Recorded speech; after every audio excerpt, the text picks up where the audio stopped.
Hello అండి, welcome to another video of what I cook in a day. ఇది వచ్చేసి Saturday vlog.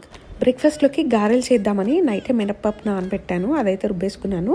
Chutney కోసమని కొబ్బరికాయ కొట్టి కొబ్బరికాయ చట్నీ అయితే రెడీ చేసేసాను. సో ఇప్పుడైతే గారెలు వేసేస్తున్నాను. సో ఈరోజు బ్రేక్ఫాస్ట్కి గారెలు విత్ కోకోనట్ చట్నీ. లంచ్లోకి కొబ్బరి అన్నం చేద్దామని బియ్యం కడిగి నానబెడుతున్నాను. కొబ్బరి ముక్కల్ని మిక్సీలో వేసి కొబ్బరి పాలైతే తీసేసాను. ఇప్పుడు కొలత ప్రకారం బియ్యంలో వేసుకోవాలి. నానబెట్టుకున్న బియ్యంలో వాటర్ అంతా తీసేసి కొబ్బరి పాలు అయితే వేసేసాను. ఇప్పుడు ఇందులో కొంచెం పసుపు, ఉప్పు, వేయించుకున్న జీడిపప్పు అండ్ ఇలాచీ వేసుకుని ఇంకా స్టవ్ మీద పెట్టేసుకోవడమే. నేనైతే కుక్కర్లో పెట్టేస్తున్నాను. ఈ కొబ్బరి అన్నంకి కాంబినేషన్లో చికెన్ కర్రీ అయితే చాలా బాగుంటుంది. చికెన్ అయితే తెచ్చారు, మ్యారినేట్ చేసేసాను. ఇంకా చికెన్ కర్రీ కానీ పెట్టేశాను అండ్ కొంచెం ఫ్రై కూడా చేస్తున్నాను. Chicken fry and chicken curry అయితే రెడీ అయిపోయింది. ఈరోజు మా లంచ్లోకి chicken fry, chicken curry and కొబ్బరి అన్నం. మా వీడియోస్ మీకు నచ్చితే సబ్స్క్రైబ్.